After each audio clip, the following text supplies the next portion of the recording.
டாஸ்மார்க்கில் ஒரு பாட்டிலுக்கு 10 ரூபாய், சில இடங்களில் 20 ரூபாய் வரையில் கூடுதலாக வாங்கப்படுவது என்பது அது பத்திரிகை ஊடக நண்பர்களுடைய கள ஆய்விலும் என் கட்சிக்காரர்கள் நேரடியான கள ஆய்விலும் கண்டுபிடிக்கப்பட்டிருக்கிறது. ஆனால் அந்த தொகை தமிழ்நாடு முழுவதும் அது 1000 கோடியா, 5000 கோடியா, 10,000 கோடியா என்பதை ஒரு நேர்மையான நீதியான ஒரு விசாரணைக்கு உட்படுத்தப்பட்டு அந்த டாஸ்மார்க்கில் நடைபெறுகின்ற முறைகேடுகள் கண்டுபிடிக்கப்பட்டு அதை தவற இழைத்தவர்கள் எவராக இருந்தாலும் கண்டுபிடித்து சட்டத்தின் முன் நிறுத்தி தண்டிக்கப்பட வேண்டும் என்பதுதான் தமிழக வாழ்வுரிமை கட்சியினுடைய வேண்டுகோள். நான் படிக்கின்ற காலத்தில் இருந்த நீதி போதனைகள் ஆசிரியர்கள் மாணவர்களை தட்டி கேட்பதற்கும் அல்லது கண்டித்து திருத்துவதற்குமான உரிமை இருந்தது. அம்மையார் ஜெயலலிதா ஆட்சியில் அது தடுத்து நிறுத்தப்பட்டது.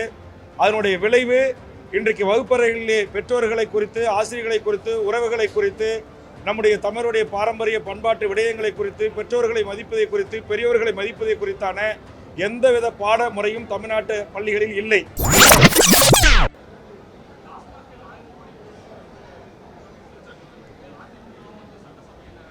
டாஸ்மார்க்கில் ஒரு பாட்டிலுக்கு 10 ரூபாய், சில இடங்களில் 20 ரூபாய் வரையில் கூடுதலாக வாங்கப்படுவது என்பது அது பத்திரிகை ஊடக நண்பர்களுடைய கள ஆய்விலும் என் கட்சிக்காரர்கள் நேரடியான கள ஆய்விலும் கண்டுபிடிக்கப்பட்டிருக்கிறது. ஆனால் அந்த தொகை தமிழ்நாடு முழுவதும் அது 1000 கோடியா, 5000 கோடியா, 10,000 கோடியா என்பதை ஒரு நேர்மையான நீதியான ஒரு விசாரணைக்கு உட்படுத்தப்பட்டு அந்த டாஸ்மார்க்கில் நடைபெறுகின்ற முறைகேடுகள் கண்டுபிடிக்கப்பட்டு அதை தவற இழைத்தவர்கள் எவராக இருந்தாலும் கண்டுபிடித்து சட்டத்தின் முன் நிறுத்தி தண்டிக்கப்பட வேண்டும் என்பதுதான் தமிழக வாழ்வுரிமை கட்சியினுடைய வேண்டுகோள்.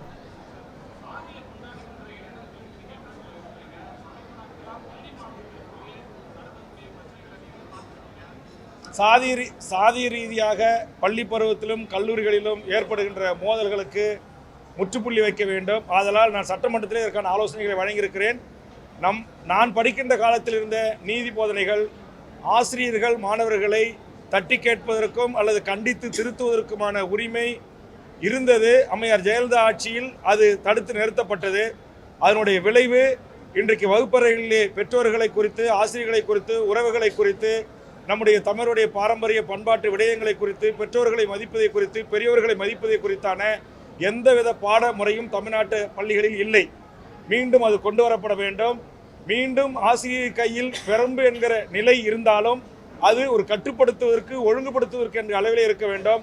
பள்ளி மாணவர்களே போதைக்கு அடிமையாகி ஆசிரியர்களை குத்தி வகுப்பறையில் கொலை செய்கின்றான். ஆசிரியர்களை சாதி சங்க தலைவர்களை அழைத்து வந்து மிரட்டுகிறார்கள். வகுப்பறைகளிலே கூட சாதியினுடைய பெயர்களை எழுதி வாழ்க என்று எழுதுகிறார்கள். நேற்றைய தினம் கூட தூத்துக்குடி மாவட்டத்தில் அந்த மாவட்டத்துடைய ஆட்சித்தலைவர் அது போன்ற சுவர் எழுத்துக்களை அழித்திருக்கிறார்கள். ஒருபோதும் பள்ளியில் படிக்கின்ற ஒருவருக்கொருவர் நட்பின் காரணமாக உயிரையே கொடுக்கின்ற அன்பு பாராட்டி வாழ வேண்டிய வயதில் சாதி மத ரீதியான தமிழ் சமூகம் பிரிந்து கிடப்பதை நாம் ஒரு நாளும் ஏற்றுக்கொள்ள முடியாது.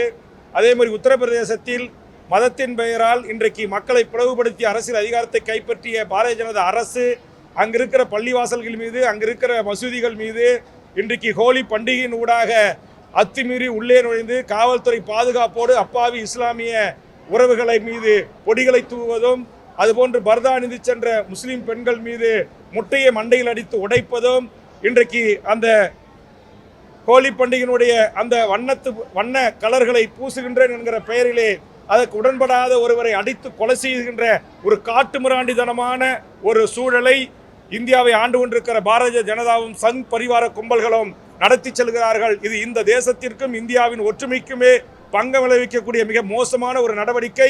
இதை மனிதகுலம் அனுமதிக்க கூடாது. இது உடனடியாக தடுத்து நிறுத்தப்பட வேண்டும். இதற்காக தொடர்ந்து தமிழக வாழ்வுரிமை கட்சி சமூக நல்லிணக்கத்திற்காக, சாதி மோதல்கள் இல்லாத தமிழ் சமூகத்திற்கும் இந்திய சமூகத்திற்குமான ஒரு குரலாக சட்டமன்றத்தில் கண்டிப்பாக ஒலிக்கும். இதற்காக மிகப்பெரிய போராட்டங்களையும் எதிர்காலத்தில் தமிழக வாழ்வுரிமை கட்சி எடுக்க திட்டமிட்டிருக்கிறது.